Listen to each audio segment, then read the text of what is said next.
तो chapter number 4 में आगे हमने कर दिया charge moving in a magnetic field, means उसकी रेडियस और उसकी फ्रीक्वेंसी की equation. Then after important point as a Biot-Savart law and its application, means magnetic field on the axis of current carrying loop। ये तीनों important points है। चलो अब आज उसी से रिलेटेड एक करने जा रहे हैं हम, amperes circuital law. Amperes circuital law. तो आगे हमने फर्स्ट चैप्टर में कर रखा है गोज लॉ, उसी का सिमिलर है एम्पियर सर्किटल लॉ। अब अगर हम वापस गोज लॉ याद करें चैप्टर नंबर 1 से, Gauss law, Gauss law for electricity, क्योंकि नेक्स्ट चैप्टर में गोज लॉ फॉर मैग्नेटिज्म भी है। It is Gauss law for electricity. अगर इक्वेशन याद कर दे, then counter integration of E dot D A is equal to sigma Q upon epsilon nought, क्योंकि Gauss law applicable for close path. तो E dot D A is equal to sigma Q upon epsilon nought. वहां पर हम बोलते थे sigma Q, the charges enclose by the close loop. जो भी charges close loop के अंदर है, क्लोज सरफेस के अंदर है, उसी को हम कंसीडर करते हैं। अब अगर मैं पूछूं एक क्वेश्चन यहां से, अगर ऐसा कोई क्वेश्चन पूछ ले कि Gauss law is the another form of which law, या Gauss law is another form of dash law, तो ये ब्लैंक की जगह पर क्या आएगा? कौन बोलेगा मुझे कि Gauss law is the another form of dash?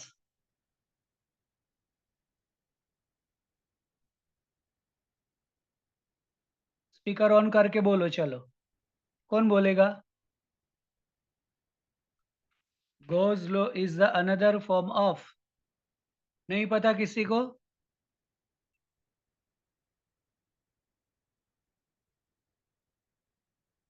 तो याद रखो कि Gauss law is the another form of Coulomb's law.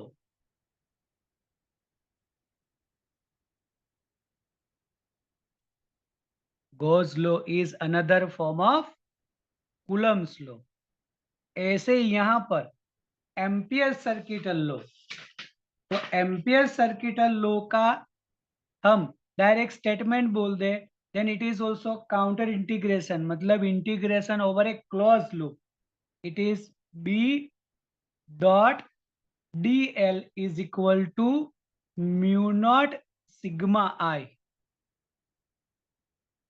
मतलब integration over a close loop is equal to mu nought permeability of free space sigma I, sigma I is the current enclosed by closed loop।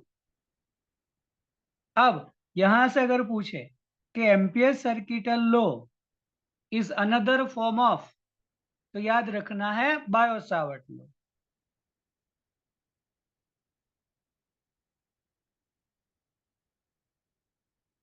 Is the another form of Biot Savart law. दोनों थोड़े बहुत similar है। यहां पर integration, surface integration of electric field, तो here linear integration of magnetic field. Mu nought into sigma I, sigma Q upon epsilon nought. तो इस law को हम यूज करके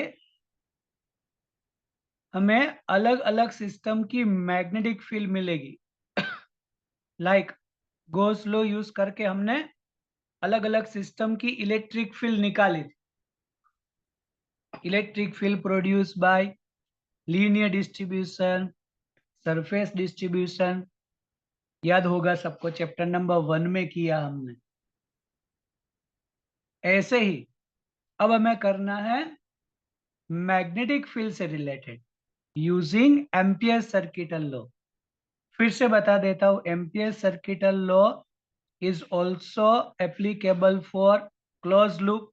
क्लोज लूप के लिए ही है, लेकिन it is linear integration of magnetic field, that is B dot D L is equal to mu not sigma I. Sigma I जो होगा, जो हम क्लोज लूप लेंगे उसके अंदर जो करंट है वही हम अप्लाई करेंगे, current enclose by close loop.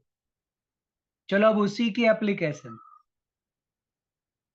Application में सबसे पहले बोलेंगे कि magnetic field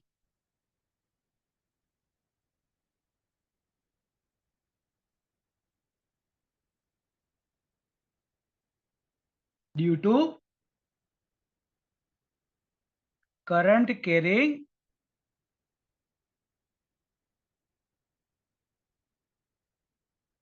carrying infinite long wire. हमें मैग्नेटिक फील्ड करना है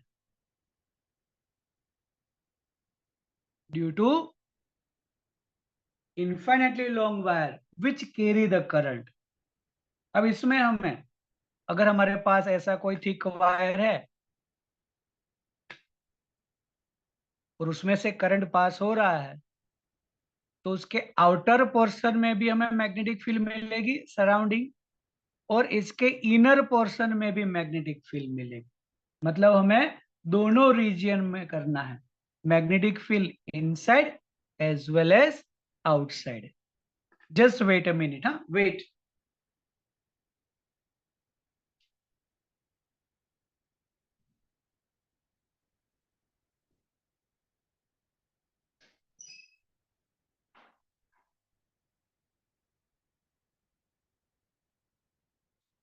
ओके, तो हमें मैग्नेटिक फील्ड करनी है inside and outside of the current carrying wire. चलो तो अभी मैं ऐसा एक वायर चूज करता हूं,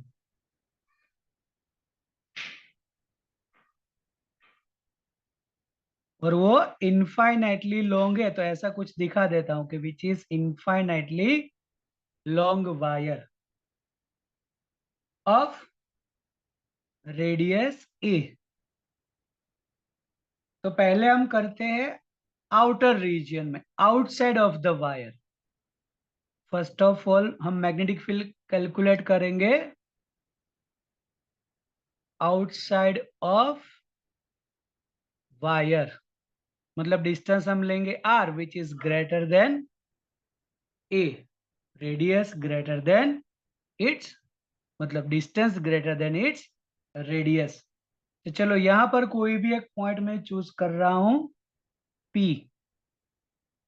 which is at distance R from the center of the wire। चलो ऐसा ही कोई मैं पॉइंट चूज कर रहा हूं Q point, which is also at distance R from the center, and the same point R at a distance R। तो सभी point पर मैग्नेटिक फील्ड सेम मिलेगी हम, at point P, at point Q, at point R, because सभी R distance पर ही है, तो मैग्नेटिक फील्ड हमें सेम ही मिलेगी। तो ऐसे अगर हम, हाँ यहाँ पर हम करंट एक एज्यूम कर लेते हैं आई, करंट होगा तो ही तो मैग्नेटिक फील्ड होगी। तो अब जैसा कोई पॉइंट क्यू है, जैसे ये हमारा वायर, यहाँ पे मैंने एक पॉइंट ले लिया क्यू, तो ऐसे वायर के अराउंड आर डिस्टेंस, मतलब क्यू जैसे पॉइंट बहुत सारे मिलेंगे अराउंड दिस, जो सेम डिस्टेंस आर डिस्टेंस पर है, तो सभी जगह पर उसकी मैग्नेटिक फील्ड सेम रहेगी। अब मैं एक यहां पर पाथ ले रहा हूं एंटी क्लॉकवाइज। जो भी हमें एम्पियर सर्किटल लॉ में क्लोज लूप लेनी है that is always anti clockwise लेनी है। तो एंटी क्लॉकवाइज ये मैंने एक लूप ले ली। अब जो आगे हमने पढ़ा था कि करंट से मैग्नेटिक फील्ड की direction, that is right hand thumb rule. अगर करंट की डायरेक्शन में मैं अपना थंब रखूं और फिंगर एनसर्कलिंग द वायर, तो इस रीजन पर मैग्नेटिक फील्ड इनवर्ड और इस रीजन पर आउटवर्ड, मतलब इस डायरेक्शन में मैग्नेटिक फील्ड मिलेगी। तब यहां पर मैं बोल सकता हूं कि magnetic field which is parallel to DL. DL क्या है? तो इसके स्मॉल स्मॉल स्मॉल एलिमेंट्स है, जो लीनियर इंटीग्रेशन करना है उसके स्मॉल एलिमेंट, तो दोनों पैरेलल है। मतलब थीटा क्या होगा? 0 डिग्री। अब अगर मैं डायरेक्ट एम्पियर सर्किटल लॉ लगा दूं, ऐसे लिख सकते हैं हम कि using Ampere's circuital law, that is integration of b dot dl is equal to mu naught sigma i। ये दोनों पैरेलल है इसीलिए थीटा 0, डॉट प्रोडक्ट है तो आएगा cos थीटा और cos 0 1। Therefore integration of b dl is equal to mu naught. अब sigma i मतलब ये जो करंट है, सॉरी ये क्लोज लूप जो है वो कितना करंट एंक्लोज करेगी। तो ये तो पूरे वायर को ही एंक्लोज कर रही है और पूरे वायर का करंट आई है, मतलब हियर आई। तो यहां पर हम लिख सकते हैं रीजन में कि cos 0 1 होगा और सिग्मा आई एज ए आई। फिर से sigma I current enclose by the close loop. तो ये जो हमने क्लोज लूप ली है वो कितना करंट एंक्लोज कर रहा है? तो ये तो पूरे वायर को ही एंक्लोज कर रहा है और पूरे वायर में करंट आई है, that's why it is I. अब मैग्नेटिक फील्ड तो each and every point constant है, तो उसका तो इंटीग्रेशन होगा नहीं। Only integration of DL is equal to mu not I. Then B integration of DL, हम बोलते हैं integration of DL is L, मतलब लेंथ। तो लेंथ यहां पर सर्कुलर फॉर्म का है, लूप जो है वो सर्कुलर है, इसलिए सर्कुलर की लेंथ होगी circumference, that is 2 pi R mu not I. Therefore magnetic field की इक्वेशन होगी mu not I upon 2 pi R. यहाँ पे लिख रहा हूं कि magnetic field in outer region B is equal to mu not I upon 2 pi R. Equation भी important है और थियरी के लिए भी, क्योंकि डायरेक्ट एमसीक्यू अगर पूछे करंट दिया होगा और डिस्टेंस गिवन होगा और बोलेंगे कैलकुलेट मैग्नेटिक फील्ड, डिस्टेंस में देखना है, अगर वो डिस्टेंस उसके रेडियस से ज्यादा है तो ये इक्वेशन हम यूज कर देंगे B is equal to mu not I upon 2 pi R. Easy है, डायग्राम ड्रॉ करो और फिर एम्पियर सर्किटल लॉ लगा दो। बी और डीएल दोनों पैरेलल है तो cos 0 1 हो जाएगा, पूरा करंट ही एंक्लोज हो रहा है तो sigma as A I. Integration of DL close loop के लिए circumference, then B is equal to mu not I upon 2 pi are.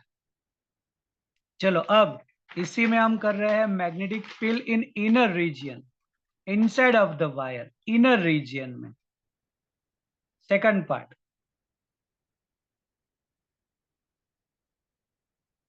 Inner region. Inner region में बोलेंगे जो डिस्टेंस होगा वो उसके रेडियस से कम, मतलब चलो ये हमने वायर ले लिया, इनफाइनाइटली लॉन्ग है ऐसा कुछ, इसका जो भी रेडियस है वो ए, करंट जो पास हो रहा है पूरे वायर में से दैट इज आई। अब जो डिस्टेंस लेना है वो लेस देन इट्स रेडियस, मतलब इनर रीजन में। चलो मैं यहां पर कोई पॉइंट ले रहा हूं P, which is a distance R।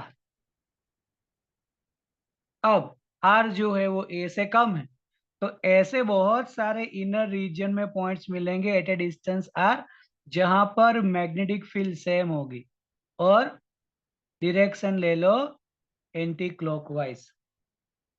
तो यहां पर भी क्या होगा, B और DL parallel to each other, theta 0 degree, क्योंकि करंट अपवर्ड, मैग्नेटिक फील्ड की डायरेक्शन करो, ये स्मॉल स्मॉल एलिमेंट जो एंटी क्लॉकवाइज लिए दोनों same direction, theta 0।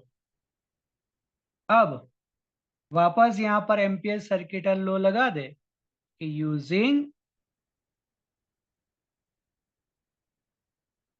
Ampere circuital law, it is B dot DL is equal to mu not sigma I. Theta 0 है, cos 0 1, magnetic field same distance पर same रहेगी, मतलब only the integration of DL is equal to mu not sigma I. अब यहां पे current, how much current enclose by the loop, देखो ये जो है इसके अंदर, क्योंकि हम बोल रहे हैं कि जो पूरा है वायर कि जिसका क्रॉस सेक्शन एरिया इतना है उसमें करंट आई है, तो इसका जो क्रॉस सेक्शन एरिया तो थोड़ा कम रहेगा, क्योंकि ये डिस्टेंस तो R है। तो इसमें कितना करंट एंक्लोज होगा, पूरा तो नहीं बोल सकते, क्योंकि जो पूरा वायर है उसके अंदर आई करंट है, उसका इनर रीजन में ले लूं तो उसके अंदर तक करंट थोड़ा कम होगा। तो उसके लिए अब सिग्मा आई जो है वो हमें अलग से डिराइव करना पड़े यूजिंग क्रॉस सेक्शन एरिया। अगर इसका एरिया पाई ए स्क्वायर, तो उसका करंट आई, मतलब ऐसा भी लिख सकता हूं मैं कि एरिया एन करंट, अगर एरिया पाई ए स्क्वायर है तो करंट आई है टोटल करंट, तो अब एरिया पाई आर स्क्वायर है इसका, तो अब इसका करंट सिग्मा आई कितना, बस तो अब लीनियर रिलेशन लगा दिया हमने, that is sigma I is equal to pi R square I upon pi A square.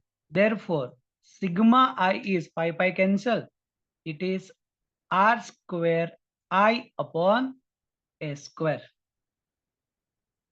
फिर से बता रहा हूं कि जो हमने इनर रीजन लिया उसमें कोई डिस्टेंस ले लिया R, उसके सभी सेम डिस्टेंस पे सराउंडिंग में मैग्नेटिक फील्ड सेम रहेगी, तो उसके अंदर कितना करंट एंक्लोज होगा, तो उसका cross section area pi R square.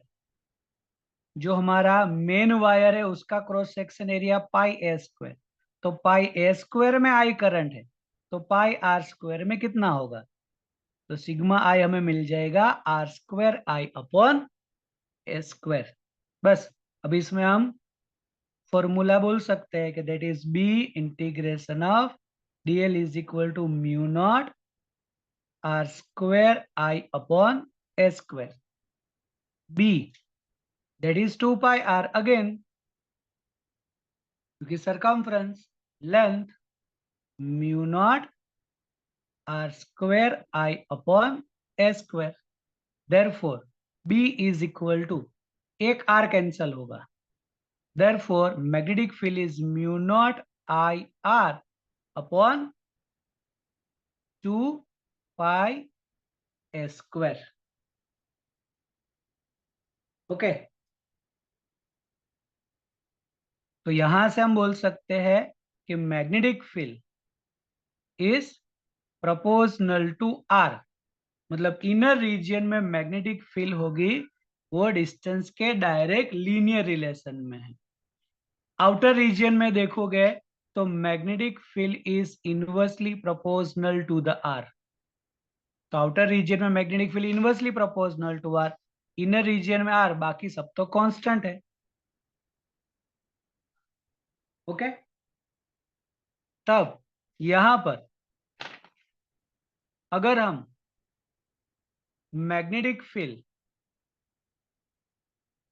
Versus distance का अगर ग्राफ प्लॉट कर दे, तो ये जो एक डिस्टेंस होगा जहां पर हम बोल सकते हैं R is equal to A, मतलब उसकी रेडियस, ये सेंटर रीजन, सेंटर से रेडियस और रेडियस से बाहर, तो ये वाला जो रीजन है वो R less than A, this one is R greater than A, तो ये इनर रीजन, इनर रीजन में तो डायरेक्टली प्रोपोर्शन, तो स्ट्रेट लाइन में लिखेंगे, ऐसा ड्रॉ कर देंगे, और फिर आउटर रीजन में इनवर्स है, इनवर्स होगा तो ऐसा हमें कर्व करना पड़े, यहाँ पर बोल सकते हैं B directly proportional to R, और यहाँ पर B inversely proportional to R, तो मैक्सिमम मैग्नेटिक फील्ड कहां पर होगी, on the surface, B maximum, magnetic field maximum at the surface, जब R is equal to A होगा। अब R is equal to A लिखे इधर, तो एक A cancel, mu not I upon 2 pi A हो जाएगा, that is mu not I upon 2 pi ए, और वो भी यहां पर सेम रहेगा, आर की जगह पर है mu naught I upon 2 pi ए, तो कोई भी इक्वेशन में करो सेम ही मिलेगा, दैट इज द मैक्सिमम कहां पर होगी, on the surface of wire, मतलब magnetic field maximum on the surface, inner region में भी डिक्रीज हो रहा है, सेंटर पे जीरो, याद रखो magnetic field at the centre of the wire is zero, फिर जैसे जैसे बाहर आएंगे सेंटर से इंक्रीज होती जाएगी सरफेस पर मैक्सिमम, और फिर वापस डिक्रीज होगी with respect to surface, inner region में भी डिक्रीज होगी, आउटर रीजन में भी डिक्रीज होगी, तो ये हमारी magnetic field produce due to long wire एरी करंट। ऐसा ही हमें करना है अब नेक्स्ट पार्ट सोलेनोइड के लिए।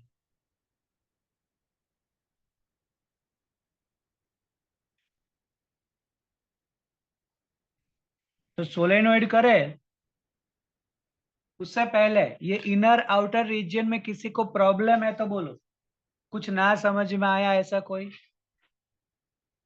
ऐसा कोई पॉइंट कि जिसमें कुछ प्रॉब्लम है।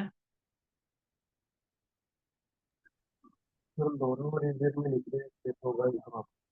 और कौन बोला, आवाज नहीं आ रही है बेटा। हेलो। हेलो।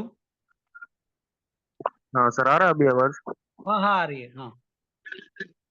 हाँ सर, दोनों रीजन में डिक्रीज कैसे होगा, मतलब वो जो आपने टॉपिक था ना वो वाला, एक बार वापस रिपीट कीजिएगा। हाँ देखो यहाँ पर एक ये हो गया हमारा सरफेस हो गया, हाँ तो सर। सरफेस से हम अंदर जाएंगे, तो ओके। सरफेस से अंदर गए मतलब डिस्टेंस डिक्रीज होगा ना, ओ। डिक्रीज होगा तो okay magnetic okay. Field decrease होगी, ओके। और आउटर में गए, ये आउटर वाला, तो आउटर में इनवर्सली प्रोपोर्शन है, तो जितना डिस्टेंस बढ़ेगा उतनी भी मैग्नेटिक फील्ड डिक्रीज होगी, तो सरफेस के रिस्पेक्ट में दोनों रीजन इनर और आउटर देखोगे तो दोनों में डिक्रीज हो रही है, लेकिन ये लीनियरली डिक्रीज हो रहा है और ये इनवर्सली डिक्रीज हो रहा है। Okay sir. ओके, चलो, ओ, और प्रॉब्लम किसी को,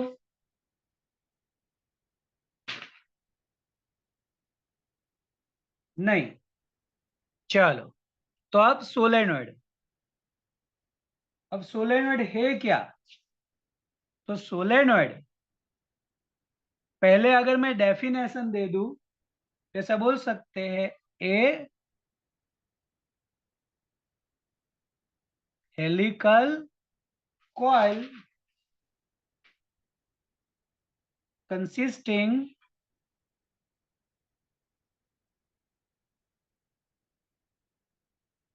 closely wound turns of insulated conducting wire. It's called solenoid. Helical coil consisting closely wound turns of insulated conducting wire. Insulated conducting wire, इसका मतलब होगा कि जो भी वायर है कंडक्टिंग है, लेकिन उसके ऊपर एक इंसुलेटेड मटेरियल लगा दिया। जैसे हमारे घर पे वायरिंग है, तो वायरिंग में कॉपर वायर के ऊपर एक प्लास्टिक कवर होता है, तो दैट इज इंसुलेटेड वायर, लेकिन अंदर कंडक्टिंग है, इसीलिए इंसुलेटेड कंडक्टिंग वायर। अब हेलिकल कोयल, तो हेलिकल का तो हमें पता है कि वो ऐसे पास पास में, हम अगर इसको सोलेनोइड को अगर हम ऐसे डिफाइन करेंगे, ड्रॉ करना चाहिए, तो ऐसे क्लोजली बाउंड टर्न्स हम कर सकते हैं। और हेलिकल कॉइल है, उसके टर्न्स कैसे आएंगे, बाजू बाजू में आएंगे। It's called solenoid. जैसे वो छोटे बच्चे होते हैं, उसके लिए एक ऐसी स्प्रिंग आती है खेलने की, अगर देखी है सब लोगों ने तो जो भी स्प्रिंग है उसके सभी टर्न्स ऐसे बाजू बाजू में रख दो, क्लोज करके, वेरी क्लोज। जो तुम्हें दिखेगा, इट्स कॉल्ड सोलेनोइड। सोलेनोइड का स्ट्रक्चर ऐसा ही होगा, सेम टू सेम। अब हमें इसके इनर रीजन में मैग्नेटिक फील्ड करनी है यूजिंग एम्पियर सर्किटल लॉ। तो सोलेनोइड में जो भी हम कर रहे हैं वो भी ऐसे इनफाइनाइटली लॉन्ग। तो चलो, अभी मैं एक ऐसा इनफाइनाइटली लॉन्ग सोलेनोइड का एक छोटा सा पार्ट ड्रॉ कर रहा हूं, and which is also cross section of the solenoid. मतलब इसको मैं ऐसे काट दूं तो कुछ हमें ऐसा दिखेगा।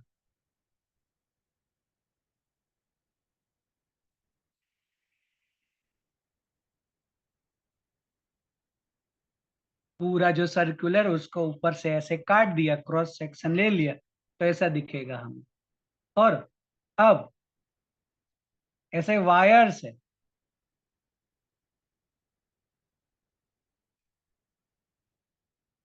क्योंकि वायर तो उसके अराउंड है ही।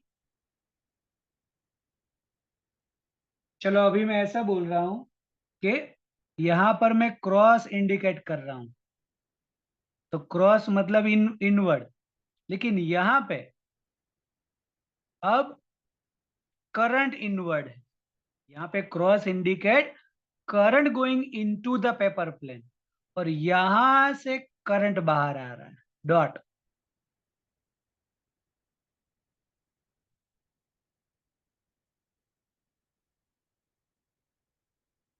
तो यहां पर करंट जो है वो सर्कुलर लूप बना रहा है। अगर करंट सर्कुलर लूप बना दे तो हम हमारा राइट हैंड रूल में दोनों को रिप्लेस कर सकते हैं। रिप्लेस कर सकते हैं मतलब, यहां पर देखो करंट स्ट्रेट लाइन में जा रहा है, अगर उसकी मैग्नेटिक फील्ड लेनी है तो हमने बोला राइट हैंड थंब रूल। तो thumb in the direction of current, finger encircling gives direction of magnetic field. Solenoid में करंट जो है वो क्लोज लूप बना रहा है, तो क्या करो, फिंगर को एनसर्कल करो in the direction of current, then thumb gives the magnetic field.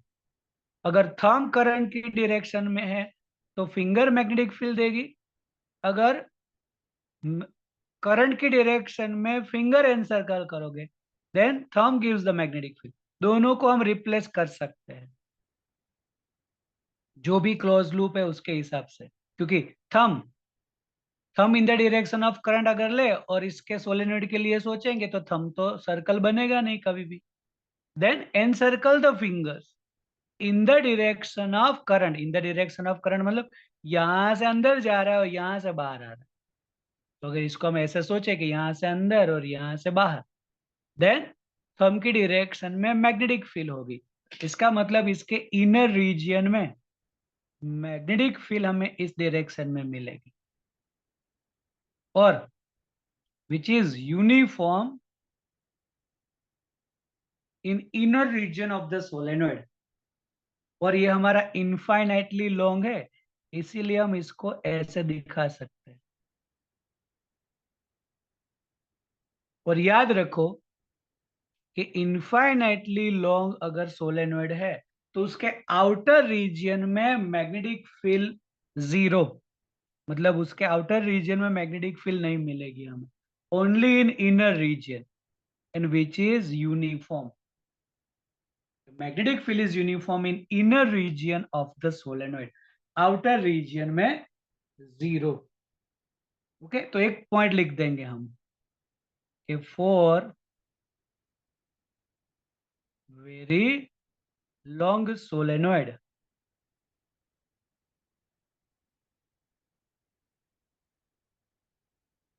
For very long solenoid magnetic field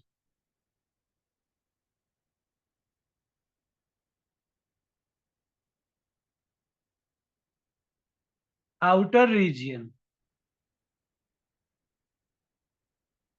is zero. For very long solenoid magnetic field in outer region is zero, या बोल सकते हो always zero. Infinitely long very long solenoid के outer region में magnetic field zero, मतलब यहाँ कहीं पर भी नहीं होगी और यहाँ कहीं पर भी नहीं होगी। चलो अब हमें यूज करना है एम्पियर सर्किट लॉ। तो उसके लिए हमें एक क्लोज लूप लेनी पड़ेगी, जस्ट लाइक गोज लॉ। जो भी हम सरफेस लेते हैं क्लोज सरफेस, और वो कोई भी शेप का चलेगा। गोज लॉ में बोला था कि Gauss law does not depend on shape of the surface. तो यहां पर भी एम्पियर सर्किटल लॉ भी, जो क्लोज लूप है वो कोई भी टाइप की हम ले सकते हैं, any type of close loop, कोई भी शेप की ले सकते हैं। चलो यहां पर मैं एक ले रहा हूं ऐसी कोई भी एक क्लोज लूप जो थोड़ी रेक्टेंगुलर पार्ट में है, और इसके एंटी क्लॉकवाइज डायरेक्शन ऐसी कुछ। और मैं बोल रहा हूं कि P to Q, Q to R, R to S, S to P, और इसकी जो लेंथ है वो L। तो ऐसी कोई भी मैंने एक क्लोज लूप ले ली। अब अगर मैं गोज लॉ का लेफ्ट हैंड साइड देखूं, only the left hand side, मतलब मैं ऐसा लिखूं कि here integration of B dot D L is equal to, तो काउंटर इंटीग्रेशन मतलब जहां से चालू करेंगे वहीं पर वापस आएंगे। तो यहां पर मैं ऐसा लिख सकता हूं, इंटीग्रेशन ऑफ पी से Q B dot D L plus integration of Q to R B dot D L plus integration of R to S B dot D L plus integration of S to P B dot D L. तो P से Q का integration करो, Q से R का कर दो, are से S का कर दो, एस से पी का कर दो, सभी को ऐड कर दो, that is integration of B dot D L. मतलब the left hand side of Ampere circuital law हमने इसके 4 पार्ट्स थे तो 4 पार्ट्स में डिवाइड कर दिए। चलो हम सभी का इंटीग्रेशन पहले सोच लेते, मतलब अभी लेफ्ट हैंड साइड का आंसर ले लेते, फिर सोचते हैं कि राइट हैंड साइड का क्या हो। तो पहले integration of P to Q B dot D L, P to Q, और मैग्नेटिक फील्ड की डायरेक्शन भी यही, डीएल की डायरेक्शन भी यही, थीटा 0, थीटा 0 मतलब cos 01। इसका मतलब ऐसा हम बोल सकते हैं कि integration of P to Q B dot dl is B dl from P to Q। Magnetic field uniform है, इंटीग्रेशन ऑफ dl, तो P से Q की लेंथ तो L है, the length of P to Q is L, तो dl का integration L, मतलब P से Q का एक आंसर मिल गया हमें। चलो अब integration from Q to R B dot dl, तो Q to R magnetic field इस डायरेक्शन में है, Q टू R जो dl होगा वो उसके परपेंडिकुलर, मतलब यहाँ हम थीटा 0 बोल रहे हैं, तो यहाँ पे थीटा मिलेगा 90 और कॉस 90 0 होगा, तो इसका तो 0 हो गया। चलो अब इसका सोचते हैं। R2S वो तो सोलेनोइड के आउटर रीजियन में है, मैग्नेटिक फील्ड 0 है यहाँ पे। अगर मैग्नेटिक फील्ड 0 होगा तो इसका भी 0 होगा। फिर सोचते हैं S2P, तो इसमें भी मैग्नेटिक फील्ड से उसकी लेंथ परपेंडिकुलर, थीटा 90 डिग्री, यहां पर भी बोलेंगे थीटा 90 डिग्री, तो इसका भी 0। यहाँ पे तो मैग्नेटिक फील्ड मतलब तीनों का 0 होगा, मतलब integration of Q to R B dot dl, integration of R2S B dot dl, integration of S2P B dot dl is 0, मतलब एक ही रहेगा, बाकी तीनों का 0। अब राइट हैंड साइड सोचते हैं। राइट हैंड साइड में है म्यू नॉट सिग्मा आई, तो हियर सिग्मा आई के लिए कि current enclose by the close loop, तो ये जो क्लोज लूप है उसके अंदर करंट कितना है, तो ऐसा नहीं कि काउंट कर लिया 1 2 3 4 5 6। तुम अगर ड्रॉ करने जाओगे ऐसा कोई, तुम लॉन्ग लेंथ ले सकते हो, कोई छोटी लेंथ ले सकते हो, ऐसा नहीं 1 2 3 4 5 6 तो 6i हो गया, नॉट लाइक दैट, कभी भी ऐसा नहीं होगा, क्योंकि ये तो जनरल फॉर्म है एल लेंथ। मैं ऐसा भी ले सकता हूँ एल लेंथ यहां से इतनी बड़ी, तो फिर क्या करंट वापस चेंज हो जाएगा। करंट की तो हमें एक यूनिफॉर्म इक्वेशन मिलनी चाहिए, तो उसके लिए अगर हम ऐसा बोल दें कि जो टोटल लेंथ है सोलेनोइड की वो एल है और उसके ऊपर जो टर्न्स है वो एन है, तो पहले अब सिग्मा आई के लिए ऐसा कर देते हैं कि कंसीडर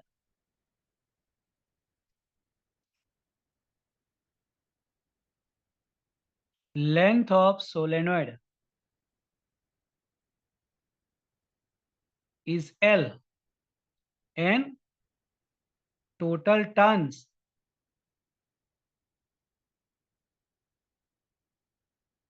are N। तो एक डिफाइन कर सकते हैं number of turns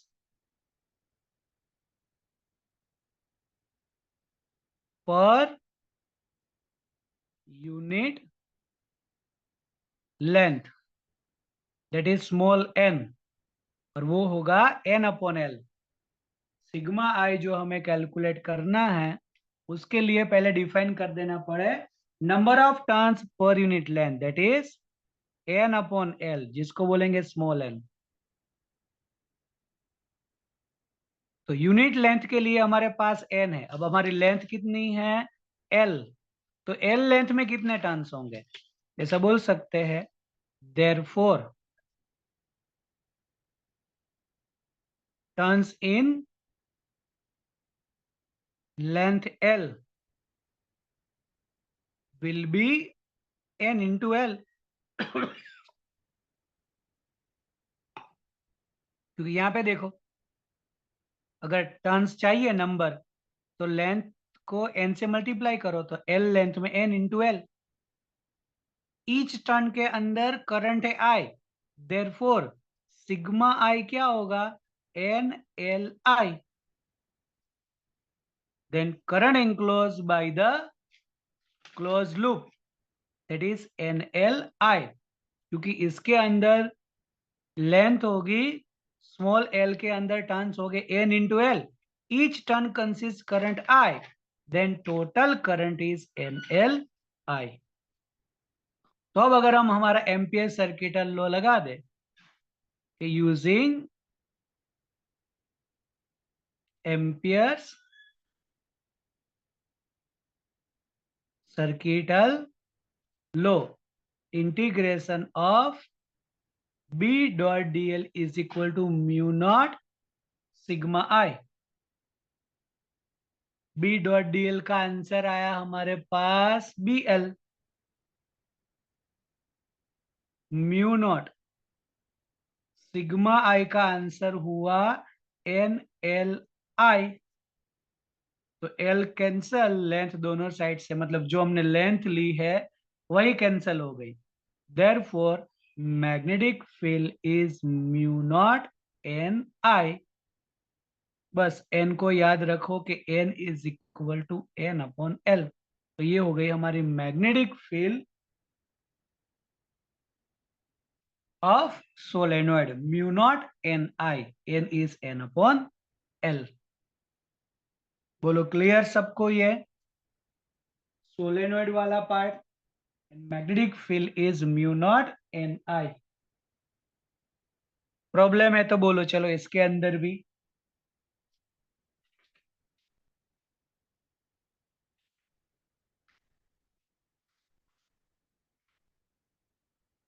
okay clear.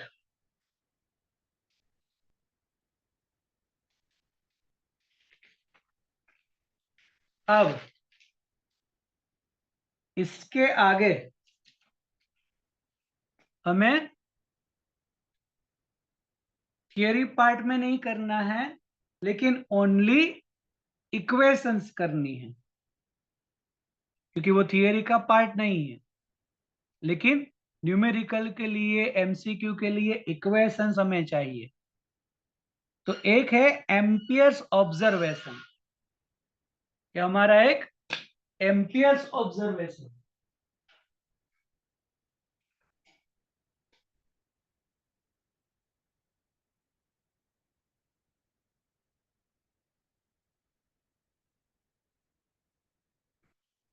तो एम्पियर्स ऑब्जर्वेशन मतलब एम्पियर ने क्या ऑब्जर्व किया कि अगर दो wire, current carrying wire, length जो भी है, दोनों में से जो भी करंट पास हो रहा है, लेकिन अगर सेम डायरेक्शन में करंट पास हो रहा है, current is in same direction, तो दोनों के बीच में अट्रैक्टिव फोर्स लगेगा। The attractive force exerted between two wires which carry current in same direction, याद रखना। हाँ, इसमें 80% स्टूडेंट्स मिस्टेक करते हैं। जैसा हमें याद होता है कि like charges ripple each other and unlike charges attract each other. उसके पॉइंट ऑफ व्यू से देखोगे तो ये पूरा ऑपोजिट है। यहां पर सेम डायरेक्शन, देखो हम ऐसा नहीं बोल सकते कि लाइक करंट, क्योंकि करंट तो स्केलर क्वांटिटी है, करंट कोई वेक्टर नहीं है, करंट की खुद की कोई डायरेक्शन नहीं होती। Always current flows from positive potential to the negative potential, higher potential to lower. तो कोई भी डायरेक्शन में करंट जाएगा, but higher to lower potential में। तो अब तो यहां पर ऐसा नहीं बोल सकते कि लाइक करंट है, it is current same direction, same direction में है तो अट्रैक्टिव फोर्स लगेगा। अगर ऐसा कोई वायर है जिसमें करंट ऑपोजिट डायरेक्शन में फ्लो हो रहा है, then repulsive force.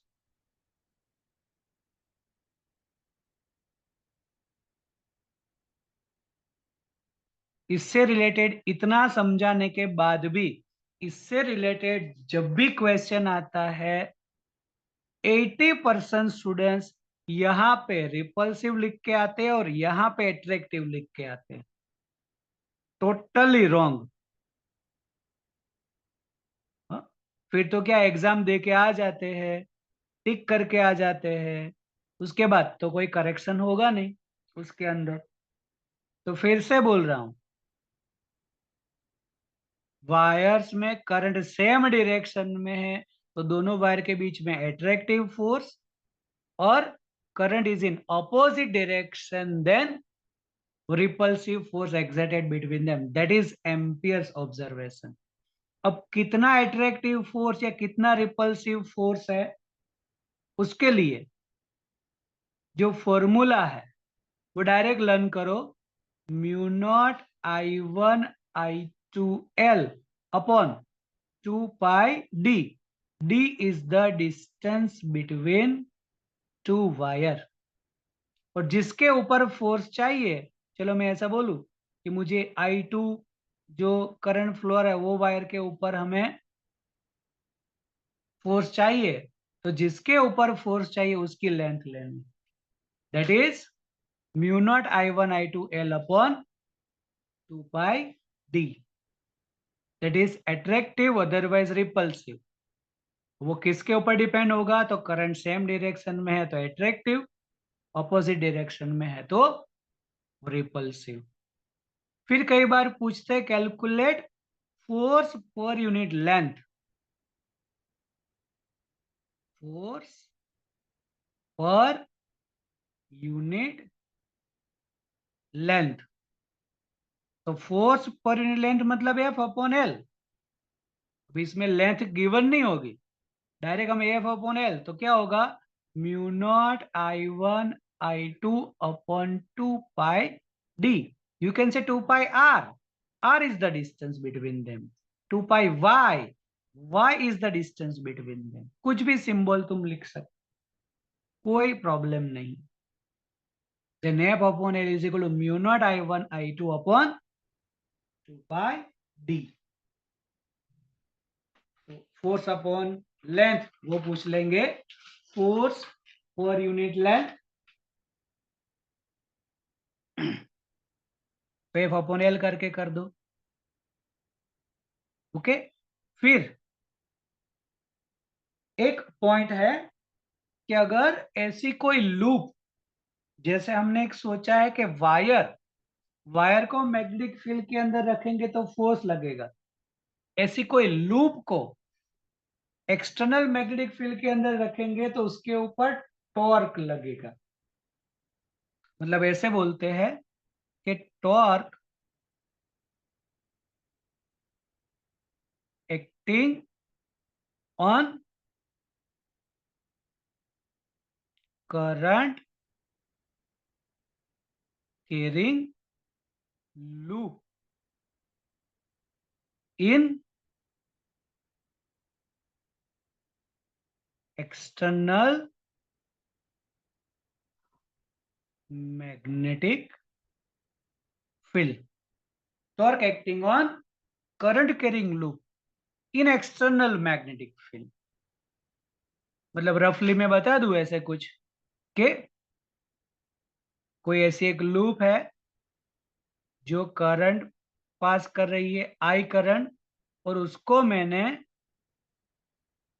Magnetic field के अंदर रख दिया, तो current carrying loop in external magnetic field, तो उसके ऊपर टॉर्क लगेगा।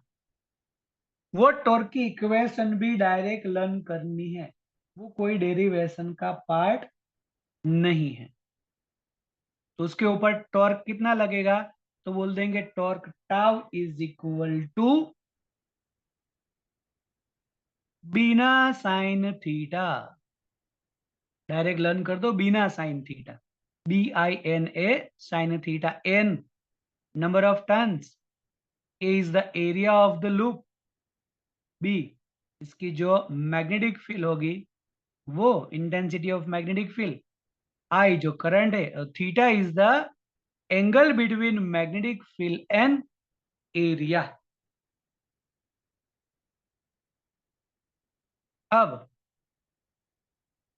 साइन थीटा है तो कहीं ना कहीं क्रॉस प्रोडक्ट आएगा। डॉट प्रोडक्ट में कॉस थीटा होता है, क्रॉस वेक्टर प्रोडक्ट में साइन थीटा आएगा। तो अगर इसी को मुझे वेक्टर फॉर्म में लिखना है तो मैं लिख सकता हूं N I A cross B. Vector form का फॉर्मूला है N I A cross B.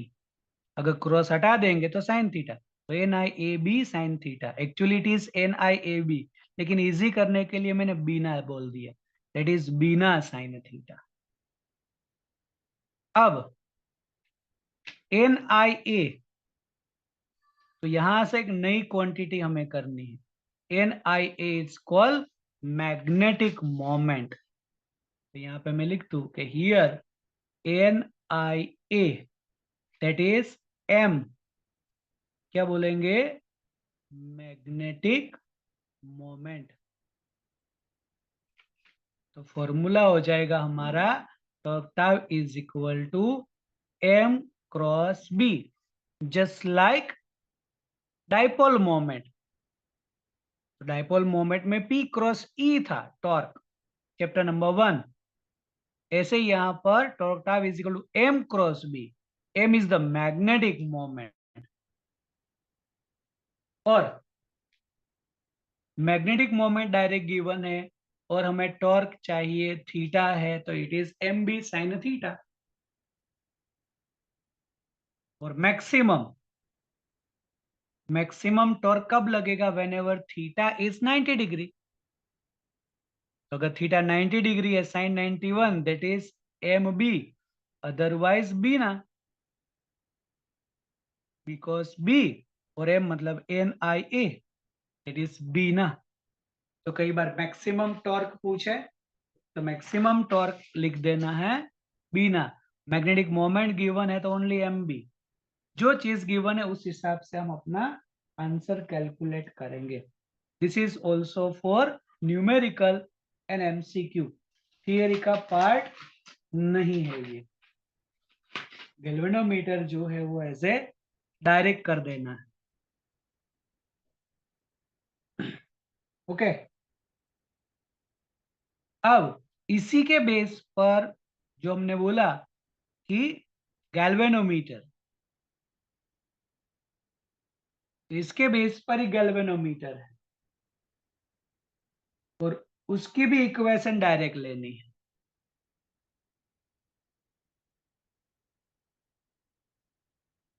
Galvanometer, तो गैल्वेनोमीटर का यूज क्या है, तो गैल्वेनोमीटर यूज मतलब is use to detect the current.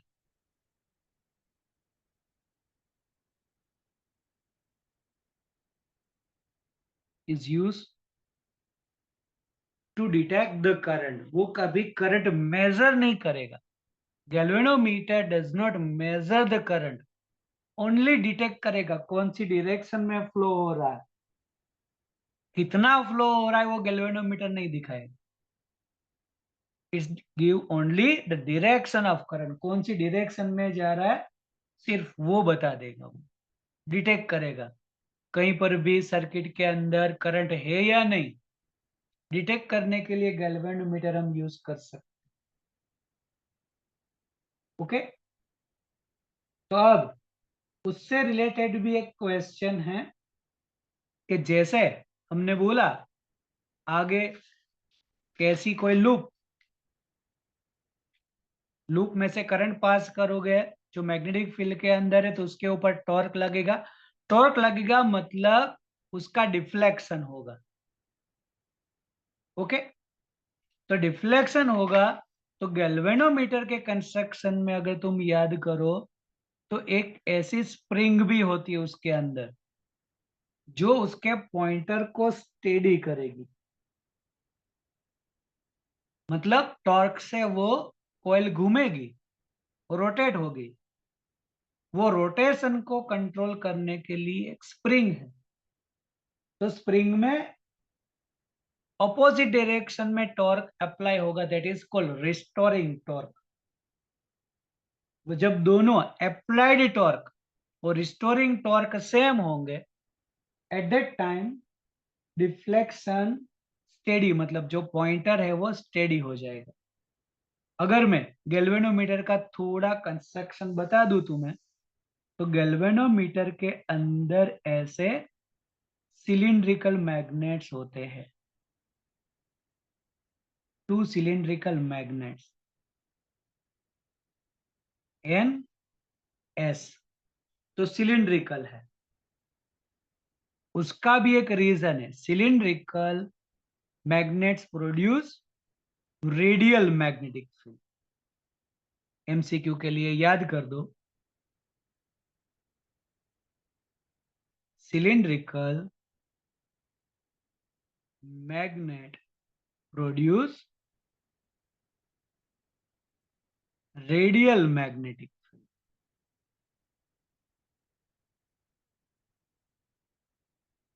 अभी हम ड्रॉ करते हैं रेडियल कैसी होगी। अब गैल्वेनोमीटर के अंदर ऐसा होता है, मतलब सिलिंड्रिकल मैग्नेट्स होते हैं। फिर गैल्वेनोमीटर को, अगर ये डिवाइस को तुम ध्यान से देखोगे, तो एक तुम्हें एक सिलेंडर दिखेगा।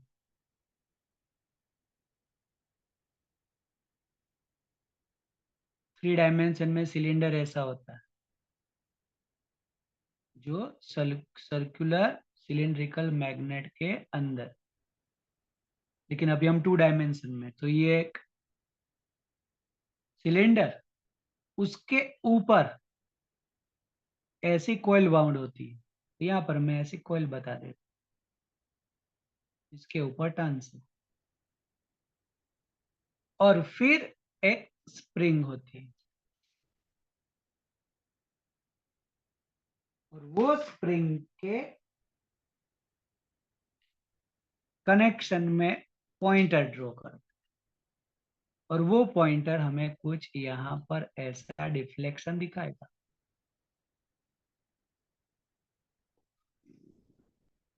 अब रेडियल मैग्नेटिक फील्ड ऐसी,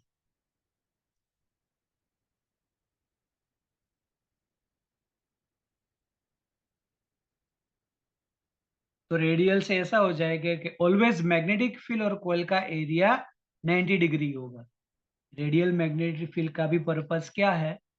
magnetic field is always perpendicular to area. मतलब यहाँ पर जो हमने एंगल लिया है वो always 90 degree, sin 91, maximum torque ही लगेगा। तो ये जो कॉइल है उसके ऊपर टॉर्क लगेगा, वो रोटेट होगी। रोटेट होगी तो उसके ऊपर ये स्प्रिंग है, तो स्प्रिंग भी कंप्रेस होगी। अब स्प्रिंग में रिस्टोरिंग टॉर्क आएगा। तो स्प्रिंग का रिस्टोरिंग टॉर्क होता है के फाई।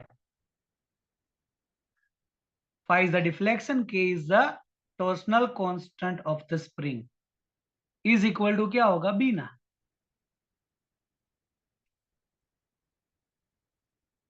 ये अप्लाइड, ये रिस्टोरिंग, दोनों सेम होगा, तब जाके हमें गैल्वेनोमीटर स्टेडी डिफ्लेक्शन दिखाएगा।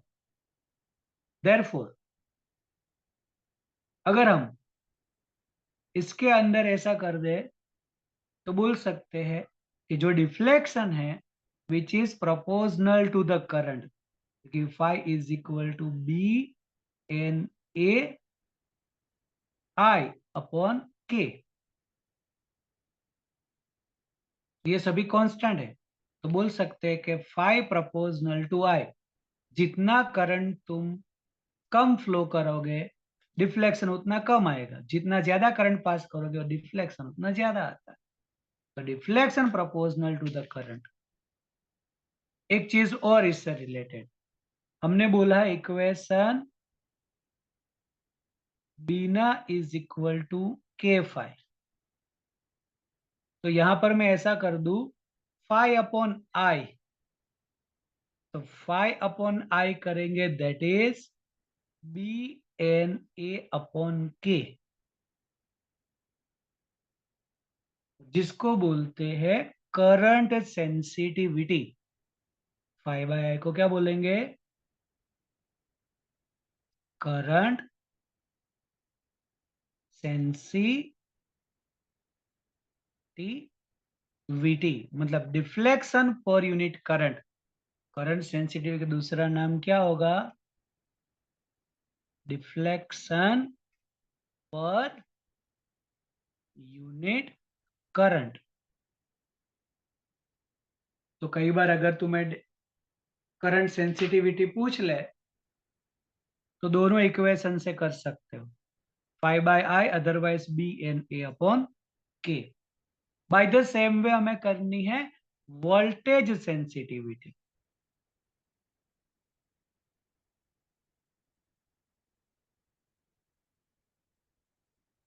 तो वोल्टेज सेंसिटिव होती है डिफ्लेक्शन पर यूनिट वोल्टेज। तो वोल्टेज के लिए क्या करना पड़े यहाँ पर? अगर मैं रेजिस्टेंस दोनों साइड में डिवाइड कर दूं तो I into R is V, ये हो जाएगा B N A upon K are.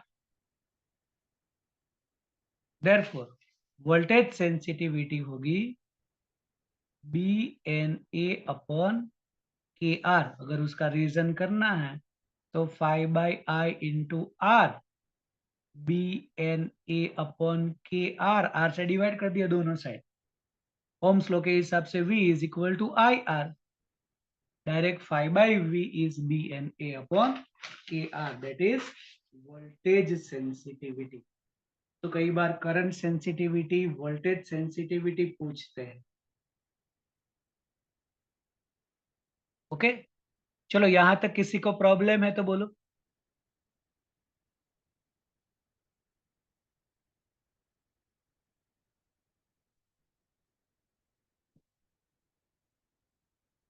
नहीं समझ में आया ऐसा कुछ? Okay, clear. अब इससे रिलेटेड हमारा दो ही पॉइंट बाकी है,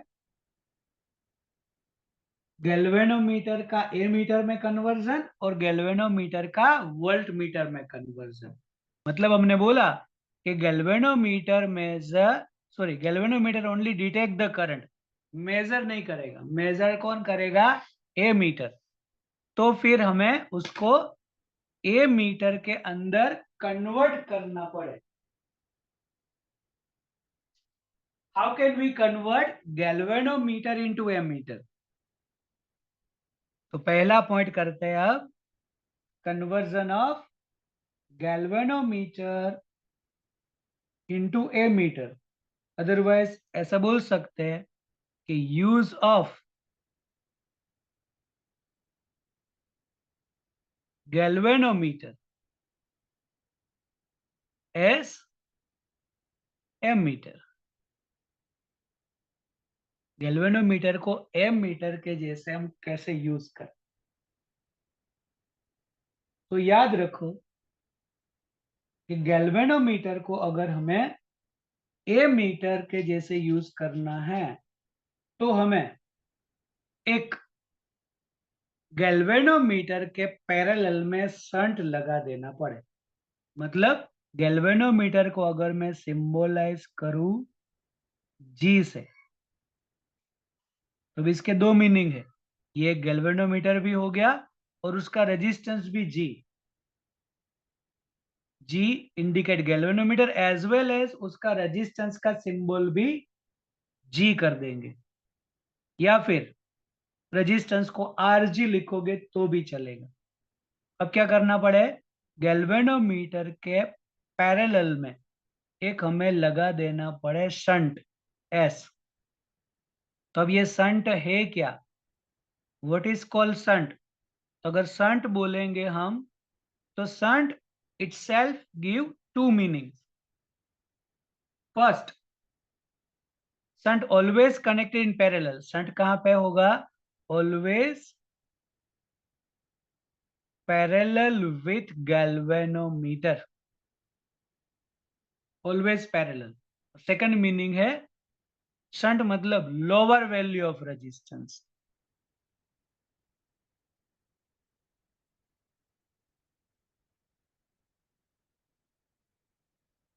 तो कहीं ना कहीं अगर हम shunt बोले, यूज करें, तो always shunt connected parallel with the galvanometer and always lower value of resistance. तो चलो यहां से कोई आई करंट आ रहा है, तो जो गैल्वेनोमीटर में करंट जा रहा है उसको बोल दो आई जी। शंट में जो जा रहा है वो बोल दो I S. According to Kirchhoff first rule, junction rule लगा दो, then I is equal to I G plus I S. Okay, अब ये तो जंक्शन रूल लगा दिया। अगर हमें आई एस चाहिए तो हम लिख सकते हैं it is I minus I जी। और ऐसा हमने किया है न्यूमेरिकल में। इसमें जितना करंट जाएगा बाकी का करंट जाएगा आई माइनस आई जी जितना, तो I S is I minus I G. चलो अब ये हमारी एक क्लोज लूप हो गई। तो क्लोज लूप के लिए किरचॉफ रूल लगा दो, अप्लाई किरचॉफ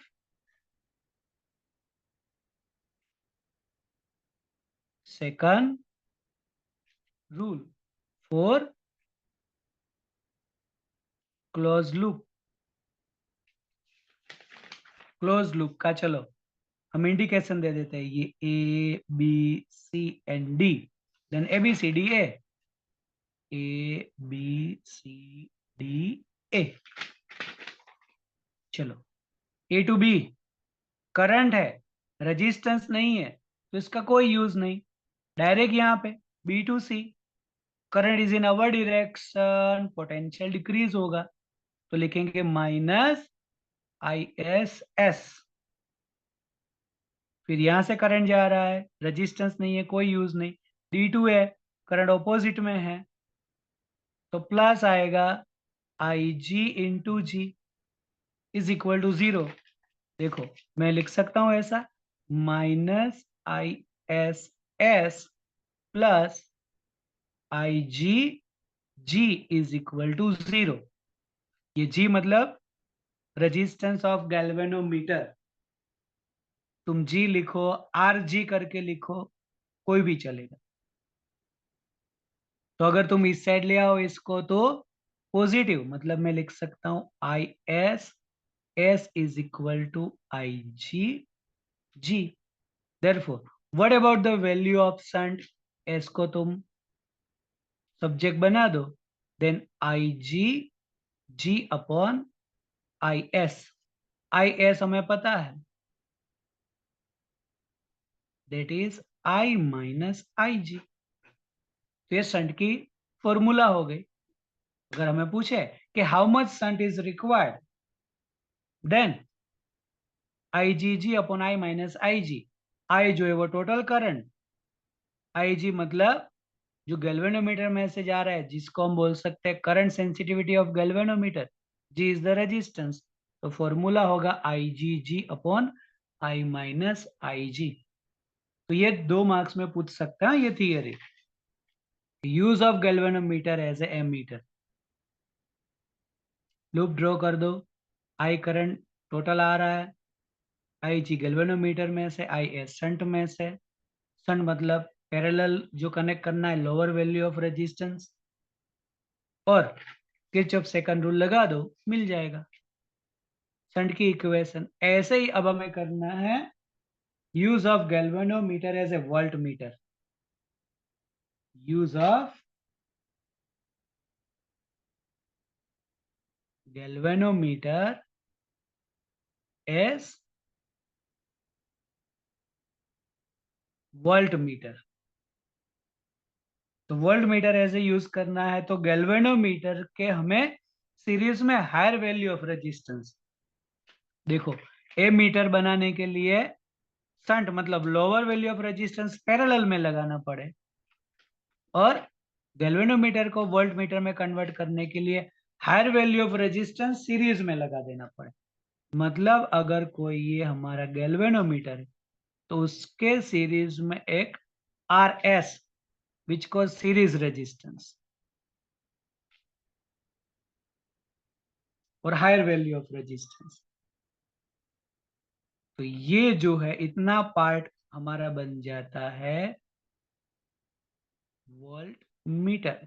जैसे आगे मैं कर दूं कि ये जो मैं बता दूं यहां से इतना, ये हो जाएगा हमारा एम मीटर।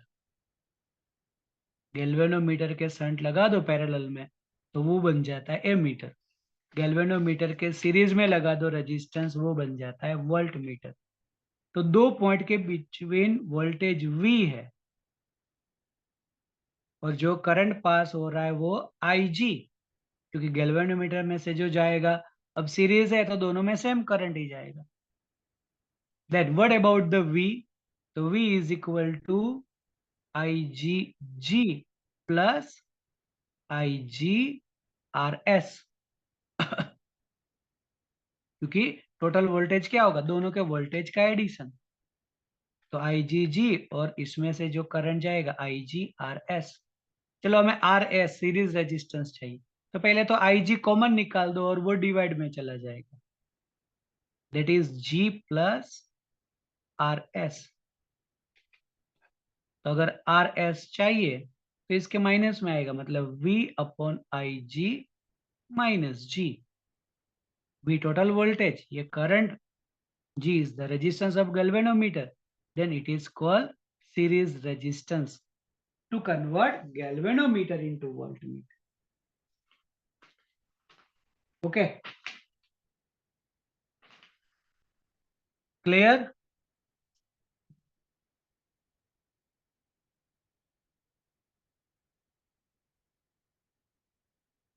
सभी को कोई प्रॉब्लम है तो बता दो।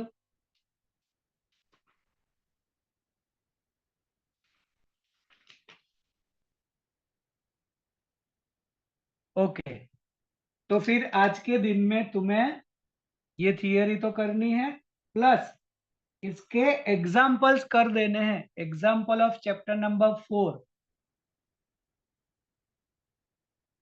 कर दोगे? एग्जाम्पल्स ऑफ चैप्टर नंबर 4 कितने हैं? 12 एग्जाम्पल्स है और बहुत इजी है।